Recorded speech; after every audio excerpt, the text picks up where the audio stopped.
សពថ្ងៃមនុស្សភាគច្រើនចង់បានអ្វីលឿនដូចជាចង់ស្អាតលឿនចង់មានលឿនចង់ល្បីលឿនចង់សប្បាយលឿនជាដើមទោះជាដឹងហើយថាវានឹងនាំមកនៅផលវិបាកឬក៏គុណវិបត្តិមកដល់ខ្លួនឯងឬក៏សង្គមយ៉ាងណាក៏ដោយព្រោះគាត់មិនអាចគ្រប់គ្រងខ្លួនឯងបានពិបាកក្នុងការអត់ធ្មត់ទើបចេះតែចង់រកវិធីឬក៏ផ្លូវកាត់ដើម្បីសម្រេចតាមបំណងមួយពេលនឹងឯងដែលការធ្វើបែបនេះគឺខុសពីលក្ខខណ្ឌធម្មជាតិនៅក្នុងធម្មជាតិអ្វីគ្រប់យ៉ាងគឺសុទ្ធតែត្រូវការពេលវេលា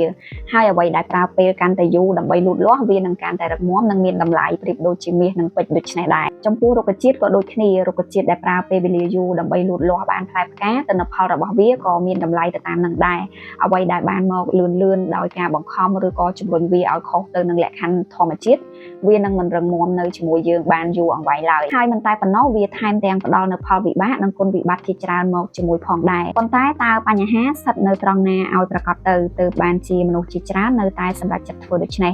តាមពិតទៅបញ្ហាវាមិនមែនស្ថិតនៅលើតែការអត់ធ្មត់មួយមុខនោះទេប្រហែលជាអ្នកដែលគាត់សម្រេចចិត្តធ្វើរឿងខុសទាំងអស់នោះមិនធ្លាប់បានសួរសំណួរមកកាន់ខ្លួនឯងនោះទេថាតើហេតុអ្វីយើងត្រូវធ្វើដូច្នេះដូចជាដើម្បីភាពមានបានយើងហ៊ានបោកប្រាស់អ្នកដទៃ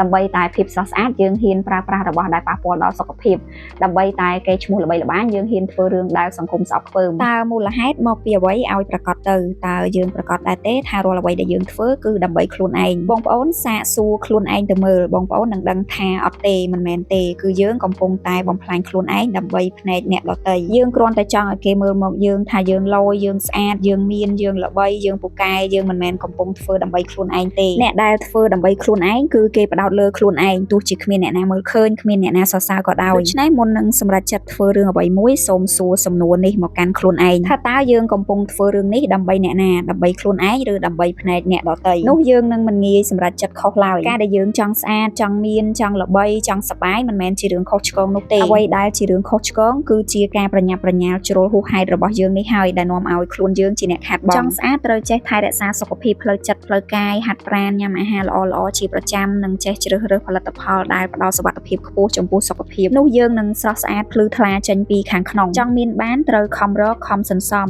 ចង់មានកិត្តិយសកេរ្តិ៍ឈ្មោះល្បីល្បាញត្រូវចេះដឹងគុណនៅអ្វីដែលយើងមានដោយការប្រព្រឹត្តល្អគោរពផ្ដល់តម្លៃដល់មនុស្សជុំវិញខ្លួនសូមចងចាំថាដើមឈើដែលអាចឈរបានយ៉ាងរឹងមាំនិងយូរអង្វែងគឺវាផ្ដោតលើការកសាងឫសពីខាងក្នុងមិនមែនរូបរាងខាងក្រៅនោះទេមនុស្សក៏ដូចគ្នាអ្វីចាប់ផ្ដើមពីខាងក្នុងពេលវេលាដើរលឿនជាងអ្វីដែលយើងគិតទៅទៀតពីមួយថ្ងៃទៅមួយថ្ងៃពីមួយខែទៅមួយខែភ្លេចខ្លួនក៏ដាច់ខែដាច់ឆ្នាំទៀតហើយមានតែការរងចាំរបស់យើងតែប៉ុណ្ណោះដែលធ្វើឲ្យវាមើលទៅដូចជាយូរណាស់អញ្ចឹងខ្ញុំជឿថានៅពេលដែលបងប្អូនទាំងអស់គ្នាបានស្ដាប់វីដេអូមួយនេះរួចហើយបងប្អូននឹងលែងពិបាកក្នុងការអត់ធ្មត់តទៅទៀតហើយជាចុងក្រោយកុំភ្លេចចុច like និងចែករំលែកវីដេអូនេះម្នាក់មួយផងប្រសិនបើបងប្អូនទាំងអស់គ្នាយល់ថាវីដេអូមួយនេះមានប្រយោជន៍សម្រាប់បងប្អូនថ្មីដែលស្ដាប់វីដេអូរបស់ខ្ញុំយូរហើយមិនទាន់បាន follow page Facebook ឬក៏ subscribe channel YouTube ខ្ញុំទេបងប្អូនអាចចុច follow page Facebook និង subscribe channel របស់ខ្ញុំម្នាក់មួយទៅដើម្បីទទួលបានវីដេអូថ្មីដែលជាចំណេះដឹងបន្តទៀត